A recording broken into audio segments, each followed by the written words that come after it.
Queridos irmãos e amigos, bem-vindos a este culto que é celebrado de novo nestas condições de confinamento. A primeira Igreja Batista de Matosinhos, que vos saúda onde quer que estejais. Nós gostaríamos que aí na vossa casa pudessem ter um tempo muito agradável na presença dos Senhores e queremos certamente levar-vos a um bom tempo de louvor, de gratidão, de oração, de meditação na palavra do Senhor, para que a sua alma seja enriquecida.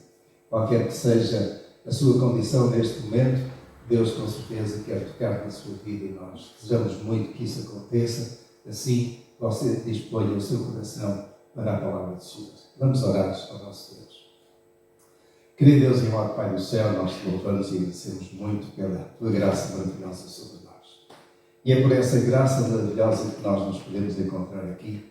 Nós, na verdade, estamos prontos a abrir o nosso coração, a nossa voz, para fazer chegar o nosso louvor, a maravilhosa graça que o Senhor nos tem concedido. Leva-nos sempre a reconhecer que Tu és o único Deus, o Deus maravilhoso, o Deus Criador e sustentador de todas as coisas, o Deus que nos ama, não importam as condições, mas que deseja também, Senhor, que haja transformação, que haja mudança na nossa vida, para que ela esteja cada vez mais em conformidade com a Tua palavra, com os Teus ensinamentos e com a Tua vontade, Senhor. Venha, ó Deus, abençoar este tempo de culto, que o nosso louvor seja realmente uma expressão do fundo do nosso coração, pela gratidão que temos em Ti e também, Senhor, pelo reconhecimento da grandeza do Teu nome, de quem Tu és, Senhor. Venha-nos abençoar, assim como todos aqueles que estão em casa neste momento, que possam sentir a Tua presença, Senhor.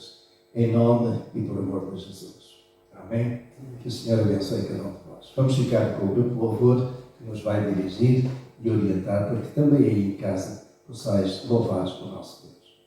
O profeta Isaías, no capítulo 9, versículo 2, profetizou assim: o povo que andava em trevas viu uma grande luz, e sobre os que habitavam na região da sombra da morte resplandeceu a luz. Tu multiplicaste este povo e a alegria lhe aumentaste. Todos se alegrarão perante ti, como se alegram na ceifa e como exultam quando se repartem os despojos. Em que a luz de Jesus possa continuar a brilhar acima de tudo nas nossas vidas. Amém?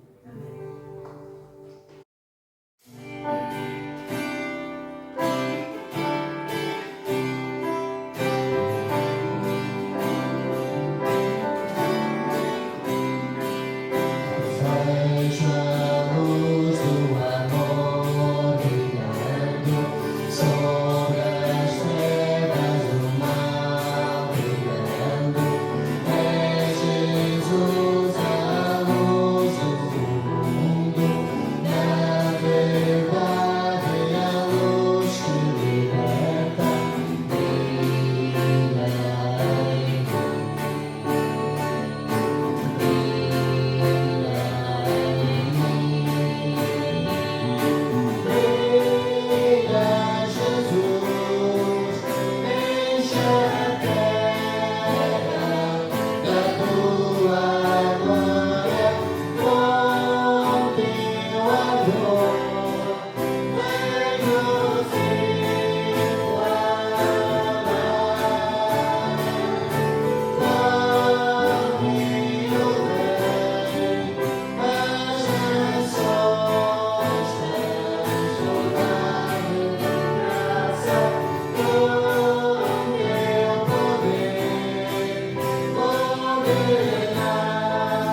seu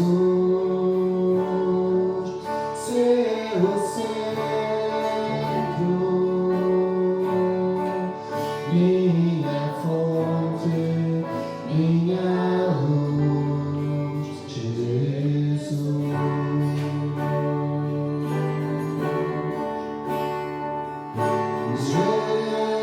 Jesus, seu centro, minha esperança e canção, Jesus. Seu centro, Jesus, seu centro, minha fonte, minha luz, Jesus.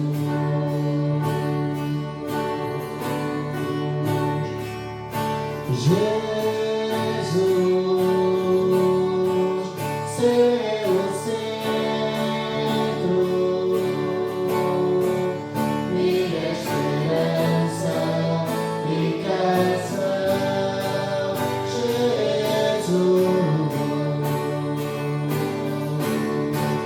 Seu fogo em meu ser, seu vento a soprar, a razão de viver, Jesus, Jesus.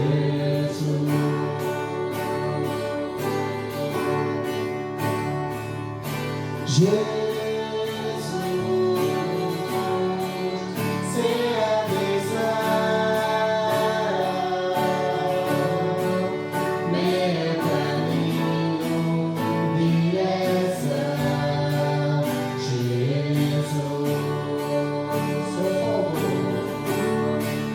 Seu fogo em meu ser, seu vento a soprar, a razão de viver, Jesus, Jesus.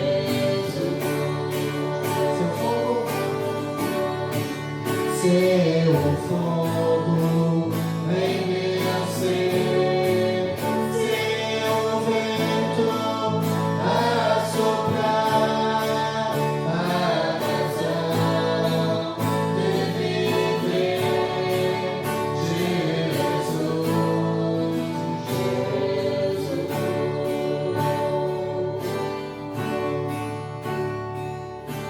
Jesus. Seja a visão,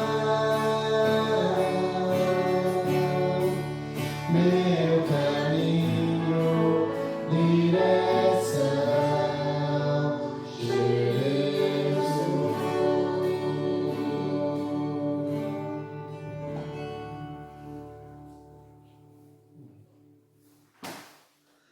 Minha Mãe, poema de Jonatas Braga. Minha mãe, o teu nome profundo é o cântico de amor mais belo que eu ouvido. É a música de Deus que vibra pelo mundo na suave orquestração de um poema indefinido. Quando esta vida em glória eu esmerilho a fundo e o pobre coração prolusto comovido, o teu nome somente é esse assaz fecundo que eu ouço no silêncio ansioso e enternecido. O teu queixume é o meu queixume, o teu sorriso é o meu sorriso, o teu olhar é suave e mudo, a mais bela expressão do bem que o amor resume. E quando me faltar, ó minha mãe querida, a luz do teu olhar, ter-me-á faltado tudo. O bem, o amor, a paz, as glórias desta vida. A todos aí em casa, homens, mulheres, crianças, jovens, vos saúdo. Mas hoje, uma saudação muito especial para as mães. Porque hoje na nossa igreja nós homenageamos as mães.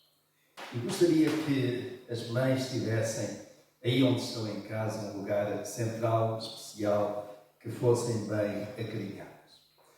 Gostaria de, primeiramente, partilhar convosco o testemunho de uma mãe, e aquilo que eu vou ler é o que ela escreveu, é uma autora que não conseguimos identificar o nome, mas que tem um testemunho muito interessante, fantástico.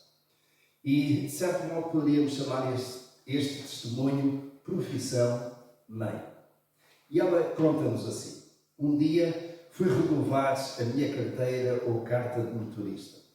Pediram-me para informar qual era a minha ou qual é a minha profissão. Eu hesitei, sem saber bem como me classificar. O que eu pergunto, disse o funcionário, é se tenho um trabalho. E esta mãe respondeu: claro que eu tenho um trabalho, eu sou mãe. Nós não consideramos mãe um trabalho. Vou escrever aqui dona de casa, disse o funcionário de uma forma muito fria. E esta mãe continuou a escrever. Não voltei a lembrar-me desta história até o dia em que me encontrei numa situação idêntica. A pessoa que me atendeu era, obviamente, uma funcionária de carreira, segura, eficiente, dona da situação, e perguntou: qual é a sua ocupação? Não sei o que é que me fez dizer isto. As palavras simplesmente saltaram da boca para fora. Sou doutora em desenvolvimento infantil e em relações humanas, respondi.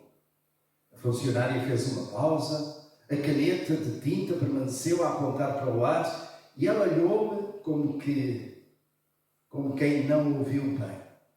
Eu repeti pausadamente, enfatizando as palavras mais significativas.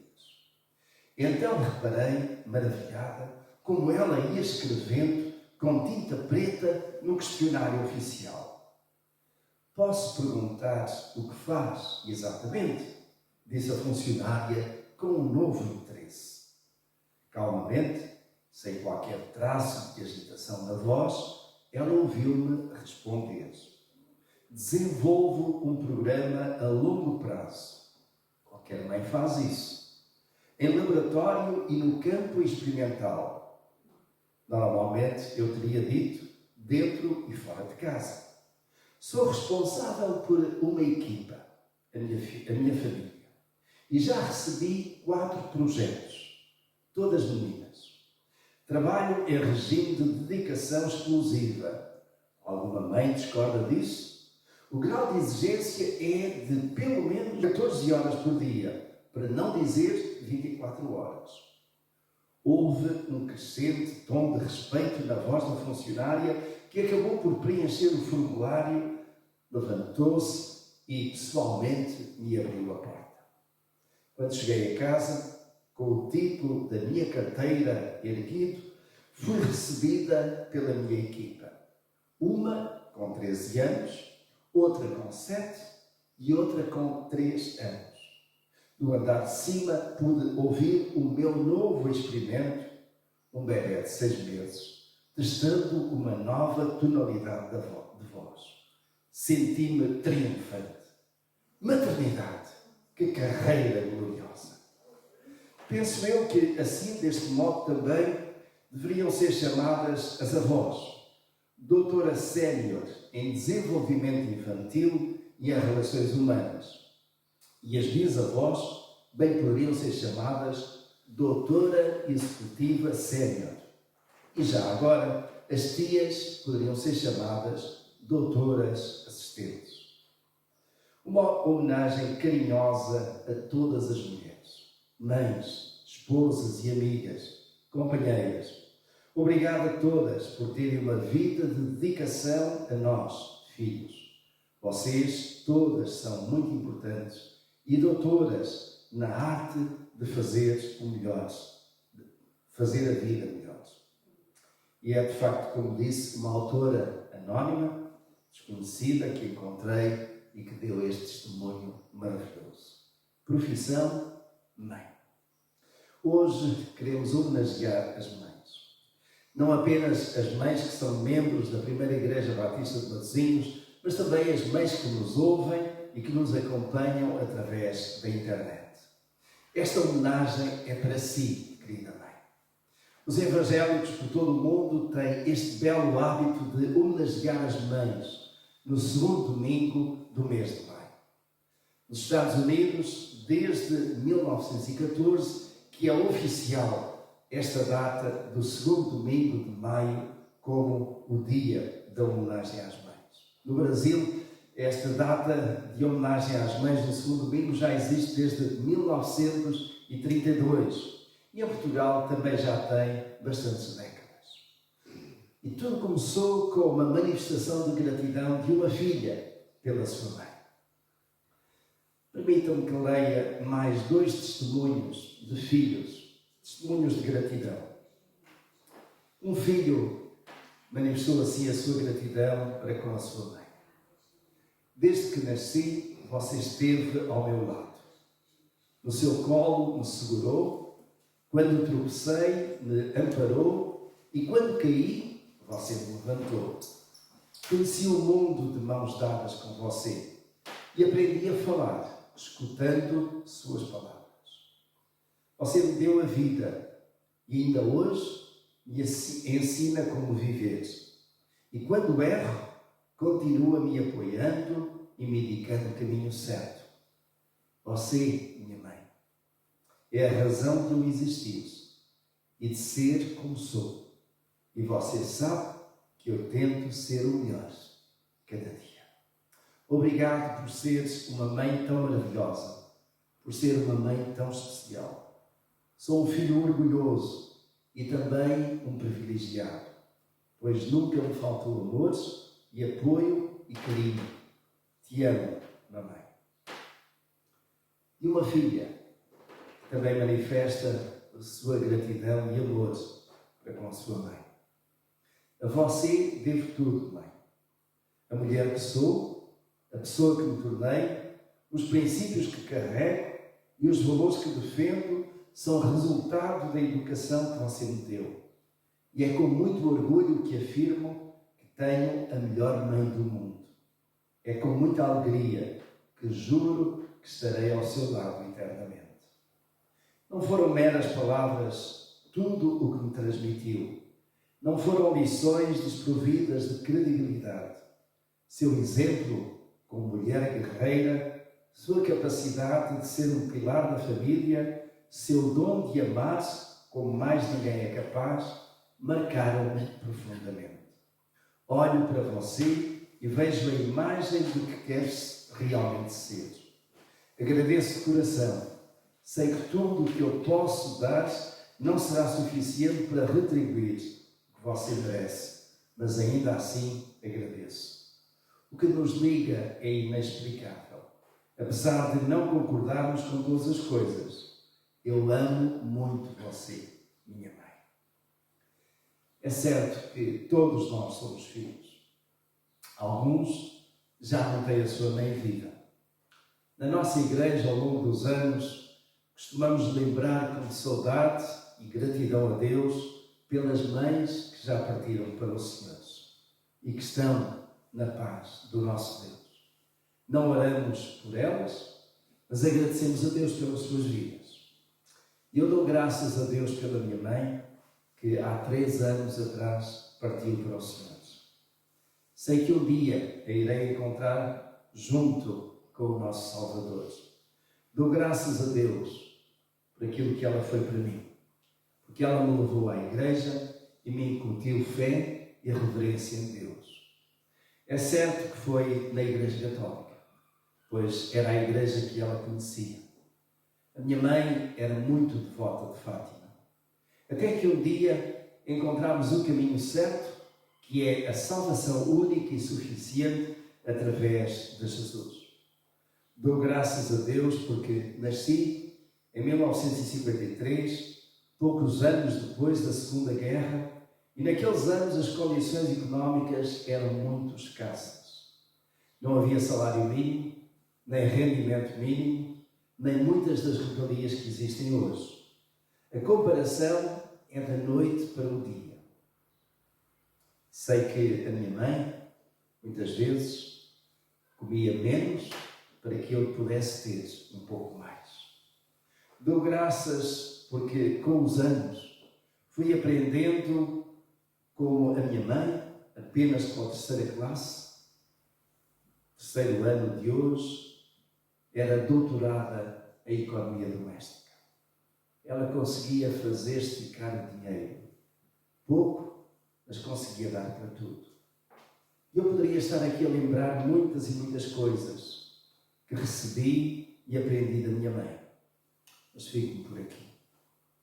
Lembro também, com gratidão a Deus, de algumas irmãs da nossa igreja que foram fiéis até ao fim da sua vida terrena e que hoje já estão com o Senhor. E esta lembrança, possivelmente, a si que está aí em casa, cuja mãe já partiu para o Senhor, esta lembrança talvez traga uma lágrima no canto do olho. São lágrimas de saudade, lágrimas de gratidão. Deixe que essa lágrima role pelo seu rosto. Com a nossa vida agitada, muitas vezes só damos o real valor às coisas ou às pessoas depois de as perdermos. Nesta altura, ou nessa altura, sentimos então o quanto elas eram importantes para nós. Na Bíblia Sagrada, a palavra do Senhor, nós encontramos alguns filhos que foram extraordinários por causa das suas mães. As suas mães que os educaram, as suas mães que orientaram no caminho do Senhor. Vou lembrar alguns. Lembro Moisés. Moisés foi o homem que Deus escolheu para libertar o povo da escravidão do Egito. Quem cuidou dele nos primeiros anos? Quando nós lemos a Escritura, no livro de Êxodo, um dos livros atribuídos a Moisés, na sua autoria, no final do capítulo 1, verso 22, Moisés escreveu assim: Então ordenou Faraó a todo o povo, dizendo: A todos os filhos que nascerem aos hebreus lançareis ao Nilo, mas a todas as filhas deixareis viver. E a decisão era exatamente essa: acabar com todo o crescimento de entre os hebreus, particularmente matando por afogamento todos os rapazes. No capítulo 2, logo de seguida, no versículo 1 até ao 10, lemos assim: Foi-se um homem da casa de Levi e casou com uma descendente de Levi. E a mulher concebeu e deu à luz um filho. E vendo que era formoso, escondeu-o por 3 meses. Não podendo, porém, escondê-lo por mais tempo, tomou um cesto de junco, califatou com betume e piche, e pondo nele o menino, largou-o no carriçal, à beira do rio. A irmã do menino ficou de longe, para observar o que lhe havia de suceder. Desceu a filha de Faraó para se banhar no rio, e as suas donzelas passeavam pela beira do rio. Vendo ela o cesto no carriçal, enviou a sua criada e o tomou. Abrindo, viu a criança, e eis que o menino chorava. Teve compaixão dele e disse: Este é o menino dos hebreus. Então disse sua irmã à filha de Faraó: Queres que eu vá chamar uma das hebreias que sirva de ama e te crie a criança? Respondeu-lhe a filha de Faraó: Vai. Saiu, pois, a moça e chamou a mãe do menino. Então lhe disse a filha de Faraó: Leva este menino e cria-o. Pago-te ou pagar-te-ei o teu salário. A mulher tomou o menino e o criou. Sendo o menino já grande, ela o trouxe à filha de Faraó, da qual passou ele a ser seu filho. Esta lhe chamou Moisés e disse: Porque das águas o tirei. E aqui encontramos uma mãe que cuidou muito bem do seu filho e até recebeu salário por isso mesmo. Durante aqueles primeiros anos da vida de Moisés, Moisés bebeu não apenas o leite materno, mas também os ensinos da fé. da fé no Deus de Abraão, no Deus de Isaac, no Deus de Jacó. Também, nos primeiros e tenros anos, Moisés aprendeu o que é ter um caráter que é moldado pelos ensinamentos do Senhor. E como os primeiros anos são preciosos, são vitais na construção de um caráter, seja de um homem ou de uma mulher. Chegou o momento da revolta pela injustiça e opressão cometida contra o povo hebreu.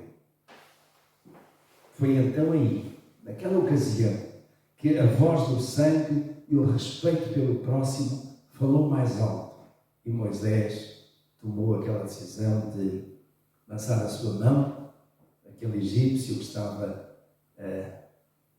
a pressionar, que estava a maltratar o hebreu, acabou por matar e depois foi apontado como sendo um criminoso e teve de fugir. E foi o plano de Deus. Quantas súplicas dirigiu Joquebede ao Senhor pelo seu filho Moisés? Quantas noites ela gastou em que parte do seu tempo foi orando pelo seu filho Moisés? Foram 40 anos até que Moisés acabou por ter que sair da casa de Faraó e por mais outros 40 anos esteve no deserto. Ali casou, constituiu família, até que finalmente Deus vai chamar Moisés e o vai comissionar para mais de 40 anos de serviço, dedicação como líder, como libertador do povo. Moisés foi o que foi, muito pelo trabalho da sua mãe. Um outro servo de Deus, de nome Samuel, foi um grande profeta em Israel. Diz-nos a Escritura que a sua mãe era estéril e orou outra vez, muito mesmo ao Senhor, que a pudesse visitar, que lhe pudesse dar a alegria, a satisfação, o prazer de ter um filho.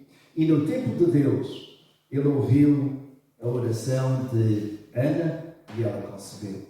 No tempo da sua angústia, Ana fez um voto de que consagraria ao Senhor o seu filho. E quando aquele menino já foi desmamado, então Ana cumpriu o seu voto. E ela o levou ao sacerdote Eli. E Samuel vai crescer aqueles anos mais importantes aos pés e juntamente com Eli. E ao fim de algum tempo, Samuel vai ouvir a chamada de Deus para um comissionamento, de ser profeta em Israel. De novo, quantas horas, quanto tempo Ana rogou ao Senhor por seu filho Samuel. Tal como Joquebede orou e voltou a orar, para que o Senhor tomasse aquele seu filho nas suas mãos e fizesse dele o que lhe aprovesse. Também Ana orou ao Senhor. E como ela fez um voto, ela prontificou-se a cumprir, porque não queria estar em falta com o Senhor. E Samuel foi um dos grandes profetas, não apenas do Antigo Testamento, mas até aos dias de Jesus. Um outro nome de destaque, Salomão. Salomão foi um grande rei, cheio de sabedoria. E somente ele foi escolhido por Deus para construir o templo. O seu pai Davi, que tinha sido também um grande rei, quis fazê-lo. Não apenas construir um palácio para si, mas construir um templo grande para o Senhor. E Deus tinha-lhe dado todas as indicações. Mas quando chegou o tempo, não permitiu que Davi construísse o templo, porque as suas mãos estavam muito manchadas de sangue. Essa seria uma tarefa para o seu filho, Salomão. Salomão, filho de Batseba.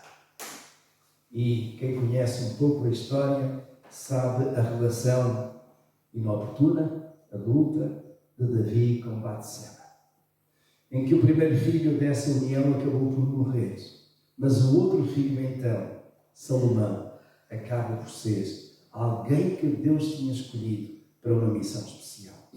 Alguém que, quando está no início do seu governo e que sente o peso dessa responsabilidade, mas sente também aquilo que foi o governo do seu pai enquanto rei de Israel, Salomão sentiu-se tão pequenino. E aquilo que ele pediu ao Senhor foi sabedoria. E Deus lhe concedeu essa sabedoria. Mesmo nos primeiros anos do seu reinado, Salomão mandou que pusessem ao lado do seu trono um outro trono. E esse seria o trono para Batseba, que seria ou que era rainha-mãe, com funções de estar junto de Salomão para o aconselhar, para o orientar. Ela assentou-se à direita de Salomão. E não apenas no tempo, nos primeiros anos, mas já na sua juventude e nos primeiros anos da vida de Salomão, mas na sua juventude e já nos tempos como rei. A mãe de Salomão, Batseba, foi instrumento nas mãos de Deus para o orientar, para o aconselhar, para lhe dar sabedoria. Quantos conselhos sábios aquela mãe terá segredado aos ouvidos do seu filho? Um outro exemplo. Jesus. Jesus é o Filho do Deus vivo. Mas fisicamente, ele nasceu de Maria, que nos primeiros anos cuidou dele como mãe extremosa, bem consciente daquilo que era a sua missão dada por Deus. Maria foi uma mulher extraordinária, serva fiel e dedicada a Deus. Ela não tem culpa daquilo que tem feito com ela e das honras sobrenaturais que lhe tem atribuído. Ela não tem culpa de lhe chamarem mãe de Deus. Deus não tem mãe. Senão, a mãe de Deus seria anterior e até superior ou mais importante que o próprio Deus. E isso é a negação daquilo que nós entendemos, daquilo que conhecemos, daquilo que é de um Deus único, que existe por si mesmo e que, naturalmente, tem todo o poder no céu e na terra. Maria foi mãe de Jesus, não mãe de Deus. Mas como mãe de Jesus, ela foi de extrema importância. E é inegável e é justo reconhecer a influência de Maria como mãe de Jesus, que cuidou dele, que o ensinou, que foi-se apercebendo gradualmente da missão de Jesus e que sofreu tremendamente com o seu sofrimento, com a sua morte. 4 homens: Moisés, Samuel, Salomão, Jesus, aos quais eu poderia acrescentar outros, cujas mães foram tão influentes, tão marcantes. E estes homens foram aquilo que foram, muito também por causa da ação das suas mães, da respectiva mãe. Poderia ainda mencionar o caso de Timóteo, com a sua mãe e como também recebeu da sua avó Loite. Então, aproximando-nos do fim desta homenagem, ou desta lembrança da importância das mães, alguns conselhos da Bíblia para os filhos. E são, na verdade, os filhos que fazem homenagem às mães. O que é que a Bíblia diz para os filhos? Em Provérbios, e é aí nesse livro, em grande parte atribuído ao sábio Salomão, que nós encontramos muitos conselhos preciosos. Logo no início, no capítulo 1, verso 8, Salomão escreveu assim: Filho meu, ouve a instrução do teu pai e não deixes o ensino da tua mãe. Em Provérbios, capítulo 6, versículos 20 a 23, escreveu: Filho meu, guarda o mandamento do teu pai e não abandones a instrução da tua mãe. Ata-os perpetuamente ao teu coração e pendura-os ao teu pescoço.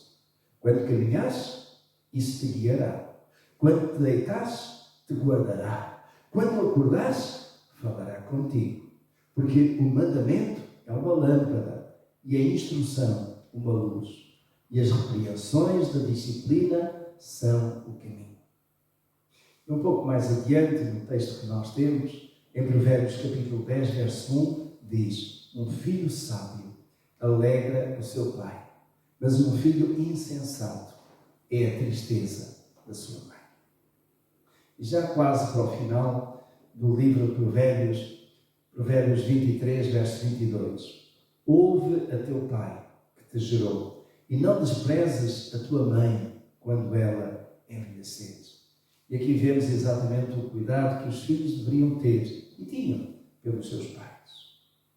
E aquilo que talvez seja o mandamento mais claro, mais forte, foi dado por Deus a Moisés. Naquele decálogo, naquele conjunto de mandamentos.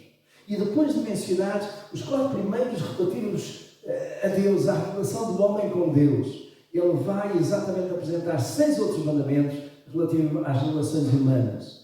E à cabeça desses 6 mandamentos, nas relações humanas, aparece exatamente: honra a teu pai e a tua mãe, para que se prolonguem os teus dias na terra, que o Senhor teu Deus te dá. E este é conhecido o mandamento com promessa. A promessa de que os teus dias seriam prolongados. A promessa de que Deus iria abençoar aqueles que honram pai e mãe.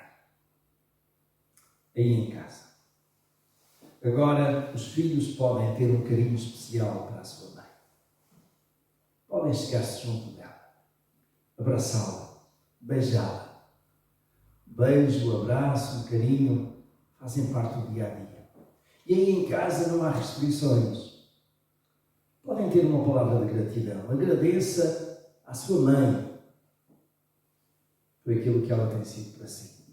Jovem, criança, usa este tempo para aí em casa agradecer à tua mãe. Não apenas hoje, porque é um dia especial, mas hoje, amanhã e sempre. Os filhos podem e devem fazer um compromisso com Deus. Compromisso de respeitar a mãe, de não causar tristeza, de a honrar. E esse é um compromisso que eu espero que muitos dos filhos que estão aí em casa, pelas várias casas, já têm feito. E que certamente no dia de hoje vão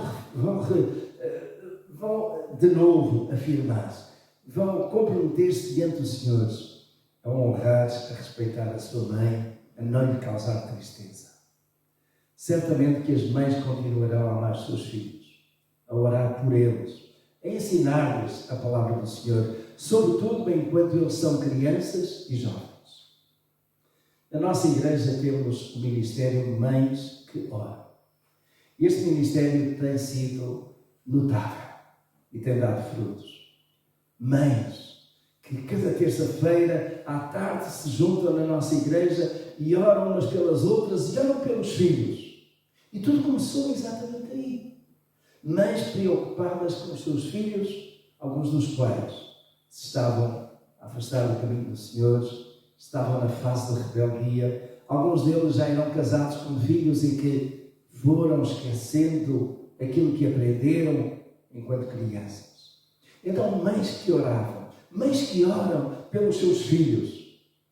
Eu quero encorajar todas as mães da nossa igreja, e não só porque sei que muitas vezes nestes encontros à terça-feira não são apenas mães da nossa igreja, são de outras igrejas que vêm e que oram pelos seus filhos. Quero encorajar as mães a não desistirem de clamar ao Senhor pelos seus filhos. Eles são, diz a Escritura, a herança do Senhor para vós. E a melhor herança que cada mãe pode deixar aos seus filhos é ensiná-los a andar no caminho do Senhor. Como é tão maravilhoso! E eu, como pastor, sinto-me tão feliz quando na nossa igreja encontramos 2, 3, 4 gerações de crentes.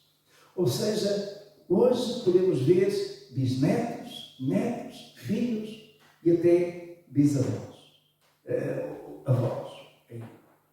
Como eles e elas louvam ao Senhor, temem ao Senhor, servem ao Senhor, o Deus Criador e sustentador de todas as coisas.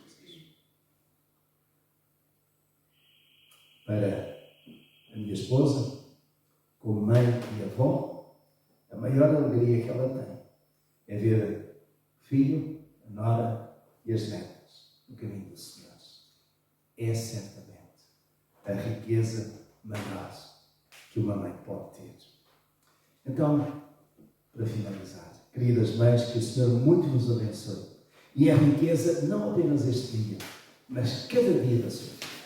De facto, o Senhor tome cada uma de vós nas suas mãos, que abençoe as vossas vidas, que frutifique. E, por favor, orem, continuem orando pelos vossos filhos, pelos vossos netos, aqueles que os têm, que os têm. Que o Senhor cubra de bênçãos a vossa vida. Amém.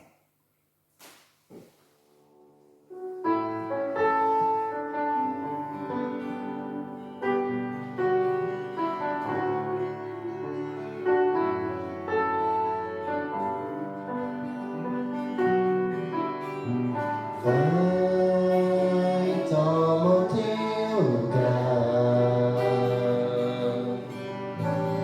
Tens-me a vida como altar. O trono de louvor entrego a ti, Senhor, meu Deus.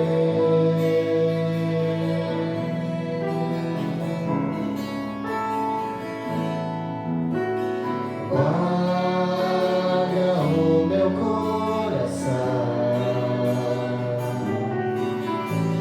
o teu jardim particular. Vem regar-me com tua unção, para que eu possa exalar teu ser.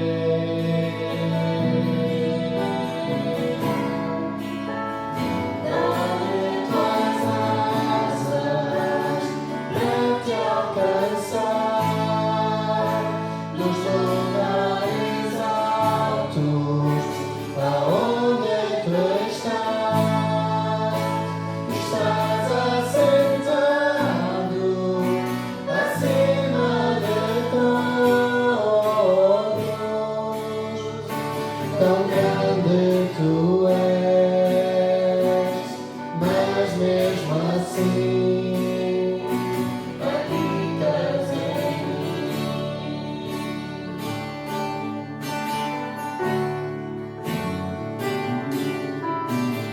Vem, toma o teu lugar.